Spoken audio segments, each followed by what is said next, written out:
Gubernur Jakarta Pramono Anung curhat tidak tidur sejak Minggu malam hingga Senin pagi karena harus berkoordinasi untuk menangani banjir di Jakarta. Hal ini disampaikan Pramono Anung saat meninjau pengerukan kali irigrasi di perbatasan Bekasi Cakung, Jawa Timur.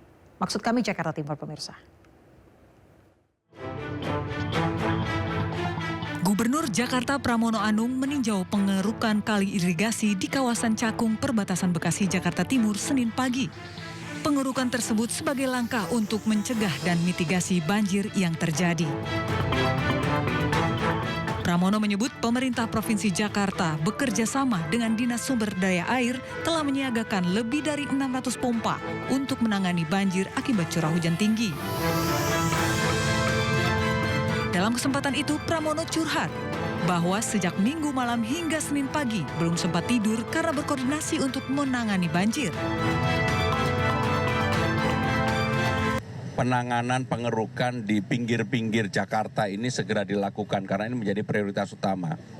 Sekaligus dalam kesempatan ini saya ingin menyampaikan, kalau dilihat mata saya, Bu Ika dan sebagainya, kami rata-rata belum ada yang tidur.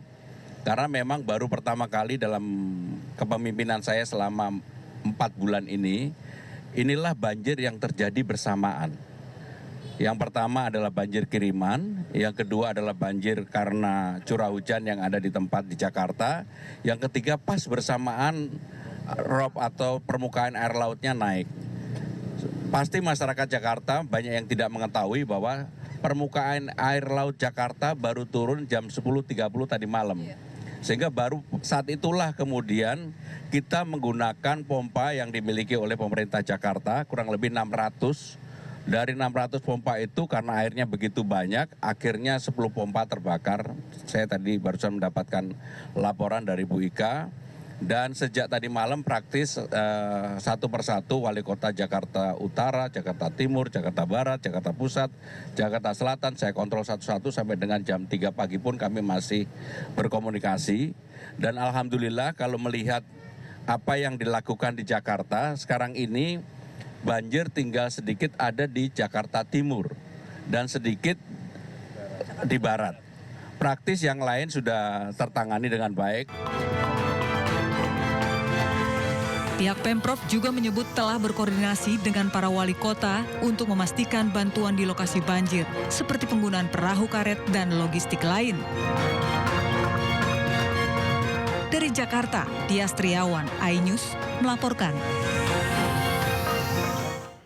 Untuk mengurangi curah hujan di kawasan Jabodetabek, BMKG akan melakukan operasi modifikasi cuaca.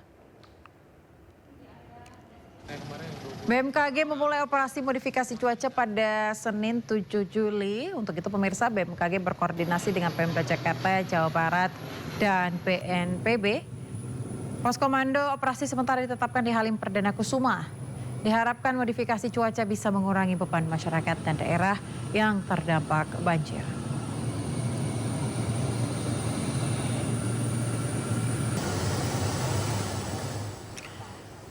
Sementara itu, Kepala BMKG Dwi Korita Karnawati mengungkap banjir di sejumlah wilayah ini disebabkan adanya anomali iklim atau cuaca. BMKG memprediksi intensitas hujan di atas normal akan terus terjadi hingga Oktober 2025. Dan berikut wawancara rekan kami Gede Satria dengan Kepala BMKG. Ya, jadi latar belakang anomali iklim ataupun cuaca ini sebetulnya di bulan Maret yang lalu BMKG merilis prediksi bahwa musim kemarau tahun 2025 akan mengalami kemunduran. Jadi harusnya Juni ini sudah musim kemarau. Ya. Saat itu kami prediksi akan mundur pada sekitar 29% zona musim, terutama di wilayah Lampung, sebagian besar Pulau Jawa, Bali, Nusa Tenggara Barat, dan Nusa Tenggara Timur. Lalu pemantauan BMKG hingga akhir Juni 2025 yang lalu menunjukkan bahwa baru sekitar 30% zona musim yang telah memasuki musim kemarau. Berarti ini mundur. Angka ini hanya setengah dari kondisi normal, di mana secara klimatologis sekitar 64% zona musim biasanya telah mengalami musim kemarau pada akhir Juni. Nah, Kemudian di bulan Mei, ya kami memonitor bahwa anomali curah hujan sudah terjadi sesuai yang diprediksi. Jadi singkatnya prediksi kami bahwa musim kemarau ini mengalami curah hujan yang di atas normal. Di Apa yang atas menyebabkan normal. hal ini, Bu? Itu background latar belakangnya. Ya. Itu yang artinya sifatnya bulanan ya. Periodenya cukup panjang, sekitar 6 bulan.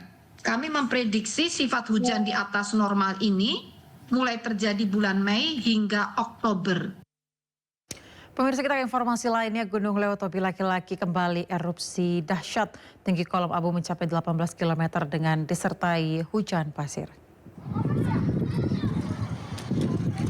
Gunung Lewotobi laki-laki di Kecamatan Wulang Gintang, Kabupaten Flores Timur, Provinsi Nusa Tenggara Timur kembali meletus dahsyat pada pagi tadi. Pusat Vulkanologi dan Mitigasi Bencana Geologi melaporkan gunung api ini meletus hebat dengan melontarkan kolom abu setinggi 18 km di atas puncak. Erupsi disertai suara dentuman kuat dan awan panas 5 km ke arah utara dan timur laut. Status Gunung Lewotobi laki-laki berada pada level 4 atau awas. Masyarakat di sekitar Gunung Lewotobi laki-laki kini mewaspadai potensi banjir lahar pada sungai-sungai yang berhulu di puncak gunung tersebut. Bila turun hujan dengan intensitas tinggi, ancaman banjir lahar dapat menerpa beberapa daerah. Pertama metenggu at depan lai. Rombongan polisi yang mengevakuasi korban erupsi Gunung Lewotobi laki-laki terjebak dalam guyuran abu vulkanik. Di lokasi tak jauh, pemirsa, sejumlah mahasiswa KKN Universitas Nusa Nipa Maumere juga terjebak hingga alami sesak nafas.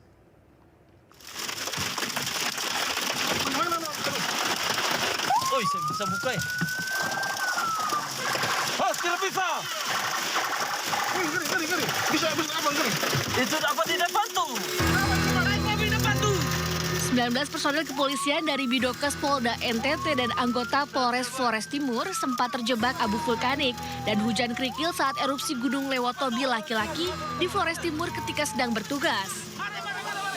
Mereka terjebak saat memeriksa kesehatan para pengungsi di daerah tersebut. Saat itu kondisi di sekitar Pasar Boru sangat gelap, ditutup awan panas serta debu tebal, membuat kendaraan mereka sulit melintas. Akhirnya butuh waktu 30 menit bagi mereka untuk keluar dari kawasan itu.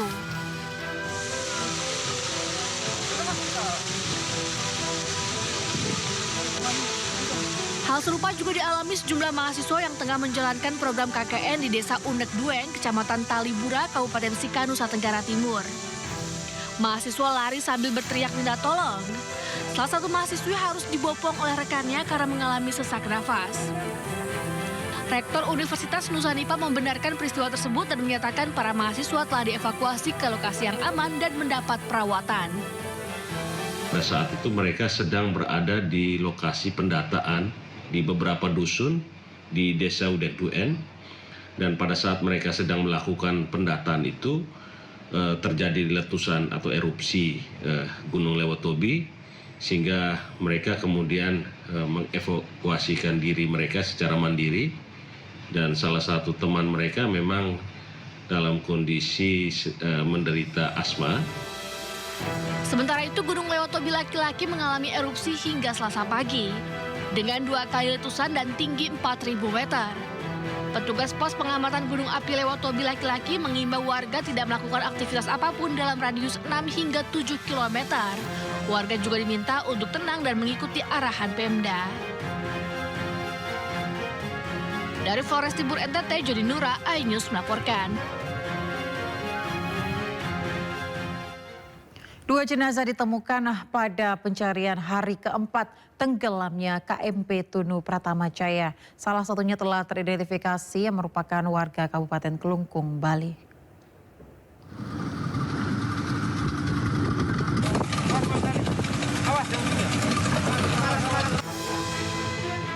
Hasil identifikasi jenazah yang ditemukan di perairan Cekik, Jembrana, Bali pada Minggu terkonfirmasi atas nama Ika Dek Oka, warga Kabupaten Kelungkung, Bali. Saat ditemukan, jenazah mengenakan kaos berwarna biru dan celana pendek warna hitam. Identifikasi ini terungkap pada pemeriksaan primer sidik jari dan juga gigi. Itu ditemukan 2 jenazah, teridentifikasi 1. Yang 1 masih dalam proses identifikasi. Dari primer, sidik jari terkonfirm. Pada gigi terkonfirm juga. Jadi data terkonfirmasi atas nama IKDEK OK dari Provinsi Bali. Hingga hari keempat pasca kejadian, dari total 65 manifest kapal, tercatat 30 orang ditemukan selamat dan 8 orang meninggal dunia. Saat ini tim SAR gabungan masih terus melakukan pencarian korban dengan melibatkan tim darat, laut maupun udara. Selain itu, tim SAR gabungan juga melakukan pendeteksian keberadaan KMP Tunu Pratama Jaya yang tenggelam di Selat Bali. Dari Banyuwangi, Jawa Timur, Eris Utomo, iNews melaporkan.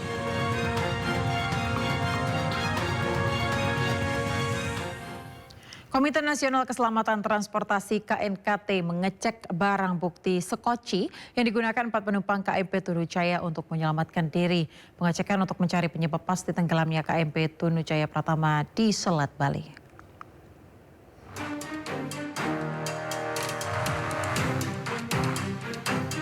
Komite Nasional Keselamatan Transportasi KNKT melakukan pertemuan dengan tim SAR gabungan di posko kemanusiaan tenggelamnya KMP Tunu Jaya Pratama di Pelabuhan Gilimanuk, Jembrana, Bali. Usai pertemuan, KNKT juga mengecek barang bukti sekoci yang digunakan 4 penumpang kapal untuk menyelamatkan diri. Sekoci ini kemudian dibawa ke Pelabuhan Ketapang, Banyuwangi untuk pemeriksaan lebih lanjut.